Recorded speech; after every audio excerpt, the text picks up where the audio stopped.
Rəsulova ilə söhbətə xoş gəldiniz. Stomatologiya son 20 ildə həm inkişaf edib, həm də ağırlaşıb. Əsas məsələ xəstəliklər çoxalıb ya azalıb? Dişlərin qaydasında olmaması ürək xəstəliyinə gətirib çıxardır. Xoşlayırlar ki, hər yemək yedikdən sonra dişlərini fırçalasınlar. Diş əti zədələnmələri ola bilir. Bunu bütün həkimlər deyir. Bilmirik, yəni o yalan da deyə bilir bəzən. Bilişiniz izinizdən əskik olmasın. Hər vaxtınız xeyir. Rəsulova ilə söhbətə xoş gəldiniz. Bu gün də çox aktual bir mövzuya toxunmuşuq. Mən bilirəm ki, çoxlarınız bəlkə də bu mövzuya sevinəcəksiniz. Bu gün müxtəlif dişlə bağlı bütün suallarınızı çalışacağıq ki, sizə cavablandıraq. Və mənim bugünkü qonağım uzun illərdir tanıdığım, əməkdaşlıq etdiyim həkim stomatoloq Rafiq doktor İsmayılovdur. Xoş gəlmisiniz, Rafiq doktor. Çox sağ olun, Vəfa xanım. Əvvəlcə onu qeyd edeyim ki, ötən 20 ildən, bəlkə də biraz artıq dövrdə sizinlə əməkdaşlıq eləmişik. Bu illər ərzində uzun bir zaman keçib, yenidən sizinlə görüşməyə çox şadam, çox xoş oldu. Təşəkkür eləyirəm. Və bu verilişinizi də uğurlu olmasını diləyirəm. Minnətdaram. Və hesab eləyirəm ki, siz professional bir aparıcı kimi, digər televiziya verilişlərində qazandığınız uğurlar kimi bu YouTube kanalında da uğurlu bir veriliş olacaq, uzun ömürlü olacaq. Və buna inanıram. Təşəkkür eləyirəm doktor. Mənə ilk növbədə çox maraqlıdır. Bax indi uzun zamandır yəni ki belə verilişə çağırmıram sizi. Yəni o vaxtdan bu yana bu 20-25 il ərzində diş sektorunda nələr dəyişib? Asanlaşıb yoxsa daha da mürəkkəbləşib? Əvvəlcə onu deyim ki, hər ildən ilə, hər il demək olar ki, bütün tibb sahələrində olduğu kimi stomatologiyada da inkişaf olur. Təbii ki, son 20 ili götürsək, bu illər ərzində inkişaf daha çox olub. İnkişaf olanda da ağırlaşmalar daha çox olur. Deməzdim sadələşib, daha da ciddiləşib, daha da müasirləşib. Çox şeylər dəyişib bu 20 il ərzində.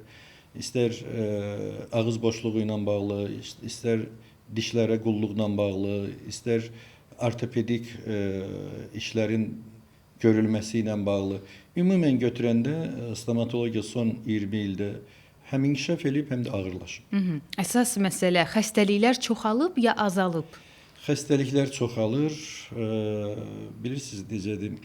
Xəstəliklərin çoxalması insanların özlərinə diqqət eləməsi ilə bağlıdır. Zamanında həkimə müraciət edəndə o problemləri daha asan və sadə yolla həll etmək olur. Çox təəssüflər olsun ki, həkim yanına gəlmək hansısa bir səbəblərdən yubanır və belə olan halda da dişlərdəki problemlər daha da dərinləşir və ağırlaşır. Deyərdim ki, artıb. Səbəb nədir? Yəni siz dediniz ki, baxımdır. Yəni baxın, mən bir şey deyim Vəfa xanım. Ümumiyyətlə ağız boşluğu insanın daxili orqanlarının güzgüsüdür. Dişlər təkcə çeynəmə funksiyasını yerinə yetirmir. Dişlər danışığı, üzün quruluşunu, bizim ən çox sevdiyimiz gülüşümüzü təmin edən bir orqandır. Dişlərin qaydasında olmaması bir çox xəstəliklərə gətirib çıxarda bilir. Baxın, gündə 2 dəfə dişlər fırçalanmalıdır. Səhər, axşam yatmamışdan öncə. Nə üçün fırçalanmalıdır? Çünki qida qalıqları, bakteriyalar formasında dişləri çürüdür, diş ətində problemlər yaradır, diş əti xəstəliyi yaradır. Diş əti xəstəlikləri vaxtında müalicə olunmayanda dişlərin laxlanmasına və sağlam dişlərin itirilməsinə gətirib çıxardır. Qidalanmalarda problem olanda, çeynəmələr normal olmayanda mədə-bağırsaq xəstəlikləri yaranır. Hətta diş əti xəstəlikləri ürək xəstəliyinə gətirib çıxardır. Çalışmaq lazımdır ki, ən azı 6 aydan bir stomatoloqa müraciət eləsinlər. Çatışmayan nələr varsa onlar yoluna qoyulsun. Çünki gecikmiş hər bir iş sonradan daha böyük problemə, həm maddi cəhətdən, həm də zaman baxımından problemlərə gətirib çıxarır. Bəs doktor, mən eşitmişəm ki, çox vaxt belə deyirlər. Diş problemləri genetikdir.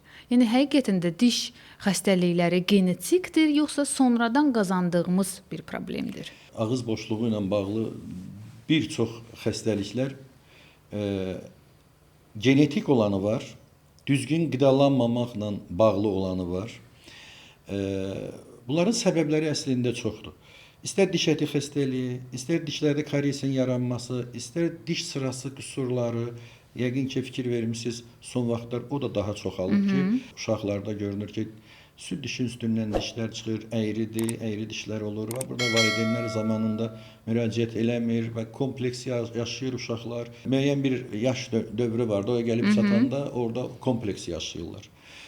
Bəli, burada bir çox səbəblər var. İndi mən onları bir-bir xırdalasam, məsələn, diş sırası qüsurlarının yaranmasına birinci səbəb burun boğaz ilə bağlı çəpər əyriliyidir. Yəni uşaqların burundan rahat nəfəs ala bilməməsidir. Ağızdan nəfəs alanda hava seli diş sırasını pozur və qüsurlar əmələ gəlir. Görün, burada nə qədər dərinə gedirik biz. Əgər burun çəpəri əyriliyi varsa, uşaq normal nəfəs ala bilmirsə, artıq beyin normal oksigenlə qidalana bilmir. Gətirib çıxardır yersiz baş ağrılarına, dizlərində ağrılar, ürəyində artıq bəzi səslərin əmələ gəlməsi revmatizmaya gətirib çıxardır. Ağızdan nəfəs aldığına görə beyin oksigenlə tam təmin olunmayanda revmatik xəstəliklərə gətirib çıxardır və bəzən valideyn deyir ki, mənim uşağım kitab oxumaq istəmir, elə oxuyan kimi deyir, başım ağrıyır. Əslində o uşaq oxumaq istəyir. Baş ağrı onun beyinə oksigen getməmə məsələsinə, bayaq qeyd etdiyim məsələyə görə spazmlar olur. Və yaşıdları ilə oynayanda, qaçanda dizlərində ağrı olur. Valideyn də, uşaq da elə başa düşür ki, qaçdı, oynadı, ona görə dizlərdə ağrılar. Əslində bu tamam başqa bir səbəbdir, revmatik ağrılarla bağlıdır. Ona görə birinci stomatoloq müayinəsi, sonra burun boğaz həkiminə yönəlməlidir, o müayinə eləməlidir ki, bəs orada əgər burunla bağlı problem varsa, əməliyyatsa əməliyyat olmalıdır, müalicə üsuludursa müalicə olmalıdır. Baxın, diş sırası qüsurlarının yaranması ilə bağlı görün biz hara gedib çıxdıq, hardan başlayır. Hamısı bir-birinə bağlı olan. Bəli. Eləcə də diş əti xəstəlikləri də o cür, dişlərdə kariesin yaranması qidalanmalarla bağlıdır və ilə axır və s. Lazım olsa biz onlara ardıcıllığına toxunarıq. Ümumiyyətlə doktor, belə bir xüsusi bir qaydalar var. Uşaqlıqdan biz onu diqqət yetirməliyik və əməl etməliyik ki, sonradan diş həkiminə heç müraciət olunmasın. Burada biraz diqqətli olmaq lazımdır. Valideynin uşaqlara diqqəti mütləqdir. Birinci, uşaqlar dişlərini fırçalamağı öyrənməlidir. Necə ki, yemək gündə 3 dəfə yeməlidir, necə ki, dərsini oxumalıdır, necə ki, paltarını geyinməlidir, necə ki, yatmalıdır, eləcə də dişə qulluğu aşılanmalıdır uşaq. Tək uşaqlarda yox, bu artıq yeniyetmələrdən. Bəli, başlayır. Əgər o vərdiş halını alsa, yeniyetmə dövründə də artıq bu səhər tezdən durur, dişlərini fırçalayır, axşam yatmamışdan qabaq fırçalayır. Ona da demək lazımdır ki, dişlər 2 dəqiqə ərzində gündə 2 dəfə fırçalanmalıdır. Bizdə adətən sağ-sol fırçalanır və bununla da işin bitdiyini hesab edirlər. Əslində aşağı-yuxarı, iç tərəfdən, bayır tərəfdən, sağ-sol 2 dəqiqə vaxt ayırmaq lazımdır buna. Dişlər fırçalanarkən fırça çox sərt olmamalıdır. 3 aydan bir fırça dəyişməlidir. Çinlilər, Yaponlar və digər millətlər onlar xoşlayırlar ki, hər yemək yedikdən sonra dişlərini fırçalasınlar. Bu nə qədər doğrudur? O da doğrudursa, onu da biz də elə eləyək də. Dişin təmizliyindən ötürü bir neçə dəfə fırçalamaq təbii ki və nə ilə qidalanmasından asılı olaraq tez-tez fırçalanması yaxşı bir haldır. Amma mənfi cəhəti odur ki, diş əti zədələnmələri ola bilir. Dişin emalına təsir ola bilir. Orada fırça da önəmlidir seçimi. Bəli. Hesab eləmirəm ki, 3 ya 4 dəfə fırçalamaqla tam diş sağlamlığına gətirib çıxarılacaq. Yəni biz bütün günü fırçalasaq dişlərimiz xarab olmayacaq. Hesab edirəm ki, gündə 2 dəfə tam bəs eləyir dişlərin təmiz saxlanmasına. Siz özünüz uşaqlarınıza və yaxud da özünüz gündə neçə dəfə dişlərinizi? 2 dəfə. Aha, 2 dəfə. Bəs neçə dəfə sizin yanınızda pasiyent kimi gəlirlər uşaqlarınız? Uşaqların belə deyək də zamanında uşaq vaxtından Bizdə belə olaraq Qorxu var idi. qorxu yox. Biz onlara başa salırdıq necə dişlərə qulluq eləmək lazımdır. Ona görə böyük problem uşaqlarımız yaşamayıblar. Demək olar ki, dişləri sağlamdır. Mən sizin səmimiyyətinizə inanıram. Çox sağ olun. Və doktor, bilirsiniz ki, bu son zamanlar indi keçmişdə daha çox gündə hər yerdə çay yerləri idi, çayxanalar idi. İndi isə bu çay yerləri daha çox kofe yerləri ilə əvəz olunub. Kofenin dişlərə, yəni qəhvənin dişlərə hansı ziyanı var? Ümumiyyətlə kofenin bir çox ziyanlı tərəfləri var. Dişə də o cümlədən bilirsiniz, dişlərin saralmasına təsir eləyən amil kimi kofeni biz abarta bilərik ki, yəni kofe içəndə dişlər sarala bilir. O baxımdan gün ərzində bir dəfə içmək, uzağı 2 dəfə içmək, yəni bəzən xəstələr olur ki, deyir mən bütün günü kofe içirəm. Təbii ki, bütün orqanlara ziyanlı, o cümlədən də dişə. Dişlərin saralmasına təsir edən bir amil. Məsəl üçün bildiyiniz kofe hansı orqanlara ziyandır? Məsəl üçün ac qarına əgər kofe içilirsə, mədə bağırsaqda qastrit və həzm sisteminin pozulmasından gətirib çıxarda bilir. Yəni bu keyfiyyətli, çox bahalı bir kofeyə də aiddir, yoxsa? O mənim sahəm olmasa da mən belə deyə bilərəm ki, əgər mədə bağırsaq da hansısa bir narahatlıq yoxdursa və yaxud müntəzəm kofe içən bir insandırsa, arada mədə bağırsaq hekiminə yaxınlaşıb, qastrentoloqa yaxınlaşıb, mədə bağırsaqla bağlı vəziyyəti araşdırmalıdır. Yəni bunu olar yoxsa olmaz. Bir çox hallarda yəni həzm sistemində problem olan adamlar çox gün ərzində bir neçə dəfə kofe içir və dəyərindən, qiymətindən, harda istehsal olmasından asılı olmayaraq təbii ki, ziyandır. Əgər kofe içirsinsə, həzm sistemini mütləq kontrolda saxlamalısan. Əsas da ac qarına səhər tezdən məsləhət deyil. Bunu bütün həkimlər deyir. Mənə elə gəlir ki, bizim kimlər ki bizi izləyirlərsə, bundan sonra bu sözlər onlar üçün dərs olar. Doktor, yəni bilirsiniz ki, dişdə problemlər əvvəl plombla müalicə olunur, daha sonra implanta keçir, yəni uzadandan sonra. Bir insanda implant neçə yaşdan sonra qoymaq olar və neçə dişi implantla əvəz etmək olar? Deməli 18 yaşdan yuxarı implant qoymaq olar. İmplantın qoyulmasına göstərişlər var. Əgər tam dişsiz çənədirsə, istər yuxarı çənədə, istər aşağı 6-8 implant qoymaq mümkündür. Məsələn, bu yaxınlarda mən internetdə görmüşdüm, hardasa bir çənəyə 10 neçə dənə implant yerləşdirilmişdi. Belə şeylər, bu individual bir yanaşmalar var. Sümüyün vəziyyətindən asılı olaraq implantı yerləşdirmək olar. Ola bilər ki, biz öncədən danışaq ki, 8 implant qoyulmalıdır. Rentgen müayinədən sonra, ağıza baxış keçirəndən sonra məlum olur ki, biz ora 6-dan artıq qoya bilmirik. Yəni sümüyün vəziyyətindən asılı olaraq. Ona görə, yəni mütləqdir ki, 6 dənə qoyulacaq, mütləqdir ki, 8 dənə qoyulacaq. Bunu müayinə və rentgen müayinədən sonra bilmək olur. Bildiyimə görə implantların da bir neçə növləri var. Ən belə etibarlısı hansı növüdür? Burada bilirsiniz, hansı ölkənin implantı olması bəlkə də o qədər önəmli deyil. Baxmayaraq Straumann implantları daha belə deyək, etibarlı implant sayılır. İmplantın çənə sümüyünə uyğun seçimi, bax önəmli budur. İmplantlar, aqressiv implantlar daha çox davamlı olur. Daha çox nə qədər, neçə il? İmplant qoyulandan sonra pasiyentin üzərinə çox böyük məsuliyyət düşür. Burada gigiyenanı qorumaq, dişlərin yenə də fırçalanması, spirtli içki, siqaret, bu cür vərdişlərdən uzaq olmaq, ağız yaxalayıcılarından tez-tez istifadə eləmək. Yəni implant boynunda diş daşı, ərp əmələ gəlirsə, peri-implantitə gətirib çıxardacaq. İmplantın oynamasına, düşməsinə gətirib çıxardacaq.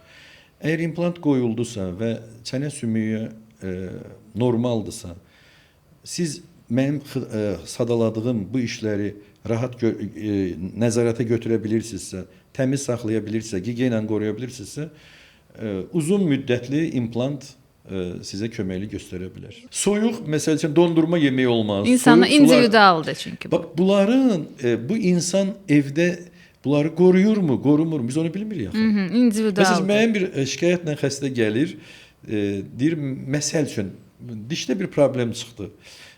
Soruşursan ki, hansı halda bu baş verdi də?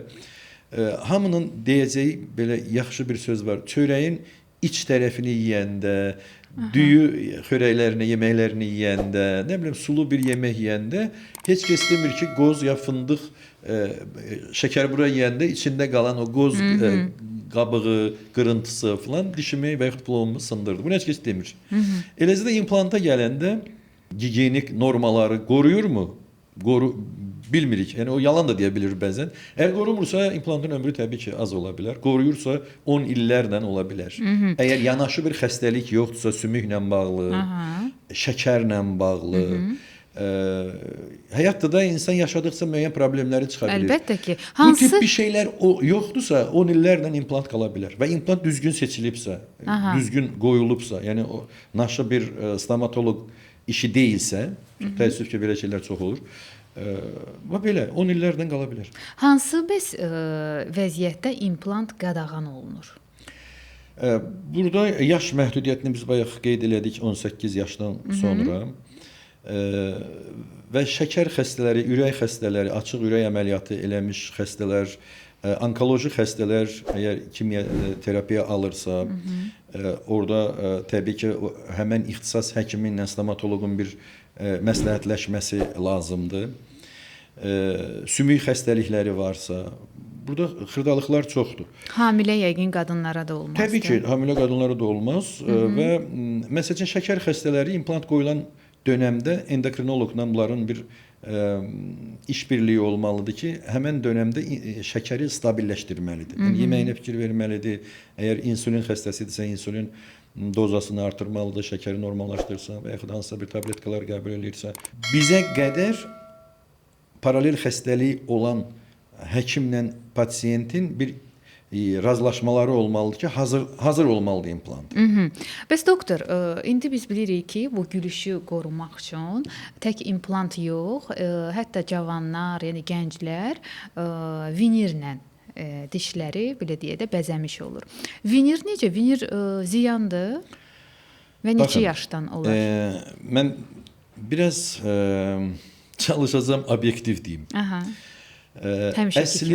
Əslində vinir dişlərin bütün stomatoloji xidmətlərin belə deyək də təyinatı var. Bir çox hallarda lazım oldu, olmadı vinir dişlərin qoyulması tam yanlışdır. Tam yanlışdır. Sağlam dişlər zirkon qədər, keramika qədər yonulmasa da dişlər zədələnir, vinir qoyulur. Vinir qoyulan, yəqin ki, sizin də ətrafınızda qoyan, istifadə edib hansısa bir stomatoloq vinir dişlər qoyub, ağız qoxusunun olma ehtimalları var. Diş ətində qızartıların və sonradan diş əti xəstəliyinin çevrilməsi ehtimalı var. Və yaxud biz implantdan danışdıq ki, neçə il qarantiya verilir, neçə il olur. Vinirlərin özlərində müəyyən qidalar qəbul eləyəndə vinirlər sementdən boşala bilir, düşə bilir. Həkim olaraq mən həmən pasiyentləri görəndə açığın deyim ki, başqa bir həkim qoyub belə və yaxud özüm qoyuramsa, məcbur eləyirsə pasiyent, özüm düzəldirəmsə, bu dişləri qoyuramsa, açığın deyim ki, özümü qane eləmir. Baxmayaraq ki, tələb eləyirsə, tələbat varsa, biz onu aydınlaşdırmaq istəyirik, ona başa salmaq istəyirik ki, məsləhət deyil. Əgər o istəyirsə bunu eləyirik. Düzgün deyil, yəni hansı halda vinir qoyulmalıdır, onu dəqiqləşdirmək lazımdır. Əgər dişlər öz dişləri normal, sağlamdırsa, sadəcə yonulub bura vinir ya zirkon qoymaq əslində düz deyil. Yəni belə çıxır ki, ən qiymətli, ən gözəl insanın öz təbii dişləridir. Tamamilə doğru. Yəni istənilən bahalı, ucuz, süni dişlər insanın çürümüş, zədəli hər hansı xarab dişindən yaxşı ola bilməz. Bu yəqin ki, tək dişlərə yox, bu ümumiyyətlə Təbii ki. insanın öz görünüşü də, öz gözəlliyi də, başqa hansısa bir estetik, belə deyil, modern həyatda deyirlər, xırda dokunuşlar. Xırda dokunuşlardan daha Amma mən bir qeyri. şey deyim Rəfə xanım. Məsəl üçün mən dedim orada ki, insanın özünün xarab dişi daha üstün, amma xarab dişin özünə qulluq eləyib müxtəlif plomlarla, müxtəlif yəni birinci o həddə çatdırmaq lazım deyil ki, o qədər dağılsın o diş. Yəni müxtəlif plomlarla, qapaqlarla qorumaq olur ki, biz implantdan, vinirdən qaçaq. Öz sağlam dişinin qədrini bilməlisən ki, gələcəkdə kənar müdaxilələr olmasın. Aha, qida faktoru var burada. Məsəl üçün Təbii diş ki. hansı qidalarla qidalanmaq lazımdır ki, diş Ümumiyyətlə problemi turş olmasın? və şirin qidalar dişdə xarablıqlara gətirib çıxarır, kariesin yaranmasına gətirib çıxardır. Yaşdan asılı olmayaraq. Yaşdan asılı olmayaraq, yaxşı olar ki, şirin qidalar qəbul edəndən sonra ağız ilıq sularla qarqara olunsun. Yəni o şəkər diş ətinə, dişə etdiyi təsirləri aradan götürmək üçün şəkərin ağız yaxalanmalıdır ilıq sularla.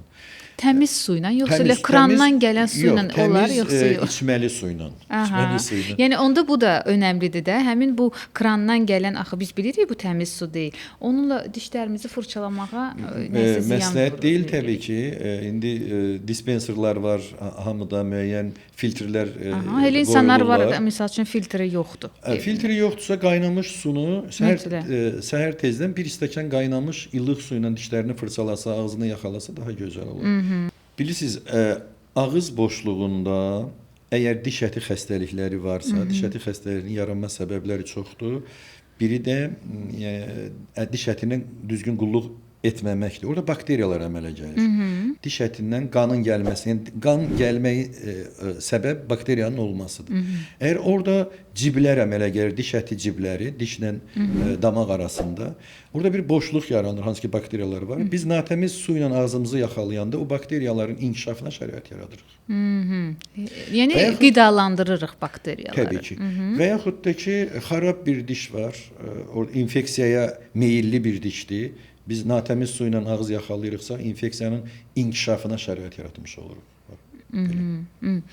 Bir də doktor, kofedən danışdıq, yəni yanlış qidalardan, yəni insan dişlərinə hansı zərər vurur danışdıq. Bəs pis vərdişlər. Siz bilirsiniz ki, hal-hazırda pis vərdişlərdən, tütündən, siqaretdən, müxtəlif spirtli içkilərdən, enerjili içkilərdən tək yaşlı nəsil yox, cavan nəsil, gənclər də belə çox az bir. Baxırsan yaşı azdır, amma əlində gənc bu gəncin enerjili içkisi var. Yəni dişlərinə, ümumiyyətlə orqanizmə də fürsətdən istifadə edib hansı ziyanı vururlar deyə bilərsiniz? Sizin sadaladığınız o içkilərin hamısı insan orqanizminin hər bir orqanına ziyan olduğu kimi dişə də ziyandır. Siqaret baxın, birincisi ağız qoxuları yaradır. Siz siqaret çəkən insanlara yəqin diqqət eləsiniz, görürsüz ki, yəni dişləri çox saralıb. Spirtli içki eyni zamanda dişlərə və diş ətinə ziyandır. Əgər bu cür yanlış qidalardan, içkilərdən istifadə edənlər varsa, mütəmadi stomatoloqa müraciət eləməlidir ki, diş sarılarını, yaranan diş ərklərini təmizləsinlər ki, daha ciddi problemlə üzləşməsinlər. Bir də doktor, bəzən heç elə insanlar var ki, öz uşaqlarına, elə özləri də öz dişlərini itirməmək üçün öz təbii dişlərini breketdən istifadə edirlər. Yəni bu müxtəlif yaş kateqoriyasına aiddir. Yəni hansı yaşda breketi artıq təyin etmək olar, hansı yaşda ehtiyac yoxdur? Baxın, mən bayaq qeyd elədim, bir daha mövzuya qayıtmalıyam. Yəni çəpər əyriliyi, burun-boğaz problemi olan insanlarda, onlar xorultu ilə yatırlar, gecələr ağzı açıq yatırlar, hava sili diş sırasını pozur. Breket diş sırasını düzəldən bir vasitədir. Ortodontlar məşğul olurlar bundan. 13-14 yaşdan sonra istənilən yaşda 50 yaş, 60 yaş, belə götürək də 50 yaşa qədər istənilən, orada yaş bir məhdudiyyəti yoxdur. Breket qoyula bilər. Breketin ağızda qalması 1-2 il çəkə bilər. Orada yenə də deyirəm, Bəzi bəzən dəyişim. xırda nüanslar var. Diş sırasından kənar çıxan dişləri bəzən ortodont yanına getməyib çəkdirirlər, sonra böyük problemlərə rastlaşırlar. Əgər diş sırasında qüsur varsa, mütləq ortodonta müraciət etmək lazımdır və breketlərdən istifadə etməklə diş sırasının 1 il, 2 il arası bu zaman kəsiyində tam yerinə qoymaq olur. Burada 14, 13, 14 yaşdan yuxarı hər hansı bir yaş məhdudiyyəti yoxdur. Yetər ki, bu qüsuru görəsən və həkimə vaxtında və düzgün dəyərləndirən həkimə müraciət edirsən. İş bacarığı zəif olan, stomatoloqa düşən xəstələr, pasiyentlər nəticəni tam almır və elə hesab eləyir ki, bu işin həlli yəqin yoxdur. Elə deyil. Əgər savadlı, işinin peşəkarı bir həkimə müraciət eləyirsə, breket hər hansı əyri dişi yoluna qoya bilir. Amma diqqətli olmalıdır həmin həkim, kifayət qədər professional olmalıdır. Misal üçün, mən oğluma yeniyetmə dövründə tövsiyə eləmişdilər ki, artıq breket qoyulmalıdır. Biz də axtarırdıq əslində açığı, yəni yaxşı breket həkimini. Sadəcə olaraq sonradan bizə digər həkim məsləhət gördü ki, yeniyetmə dövründə ortodontiya aparat qoyulsun. Bəli, yox, aparat da yox, sadəcə olaraq uşaqda elə bir ki, bilirsiniz ki, sümük dəyişik olur, çənə artıq öz yerini tutmalı, formalaşır. Ola bilsin dişlər özünü artıq yerinə tutsun və heç breketə də ehtiyac olmasın.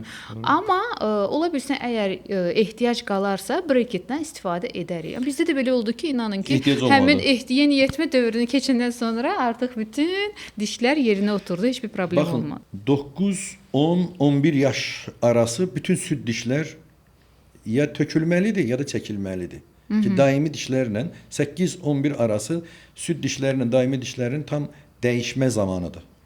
Bəzi hallarda süd dişləri vaxtında çəkilmir, daimi diş tam çıxa bilmir, həmən süd dişin ya üstündən, ya alt tərəfindən çıxır və diş sırasında qüsurlar əmələ gəlir. Süd dişinin çəkilmə zamanı var. Tezdə çəkmək olmaz. Gec də çəkmək olmaz. Süd dişi də gələn daimi dişi qıcıqlandırır və onun gəlinməsinə, inkişafına şərait yaradır.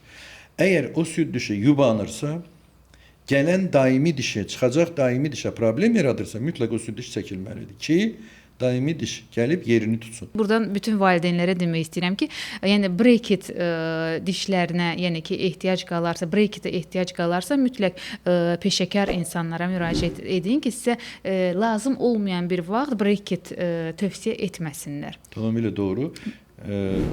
O həkimə müraciət eləsələr, savadlı stomatoloq, işinin peşəkar olan stomatoloq təkcə orada başqa bir sahələrə də baş vura bilir. Yəni bayaq dediyim revmatizm, ürək və ilaxır vəsairələri aşkarlaya bilir. Yəni diş sırasında qüsur varsa, digər sağlamlığında problem olmasına da gətirib çıxarda bilər. Ona görə valideynlər diqqətli olmalıdır bu işdə. Bəli. Doktor, mən sizə təşəkkür eləyirəm. Mən elə gəlir ki, bir çox mövzuları bu qısa bir vaxt ərzində çalışdıq ki, toxunaq.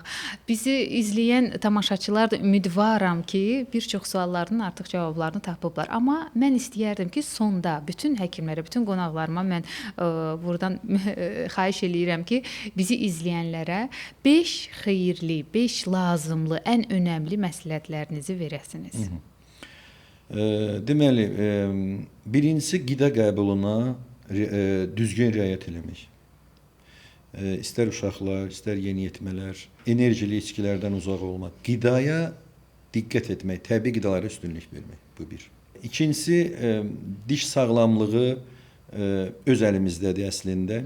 Dişlərin gigiyenasına fikir vermək. İstidən, soyuqdan, şirindən ağrı varsa, artıq bu siqnaldır ki, o diş xarab olmağa doğru gedir. Mütləq həkim yanına gedib müayinə eləsinlər və gecikmiş bir hala gətirib çıxmasın. Bilmirəm, neçə dənə məsləhət oldu? Deyəsən, hələ 5 dənə olmayıb. Yox, hələ olmayıb.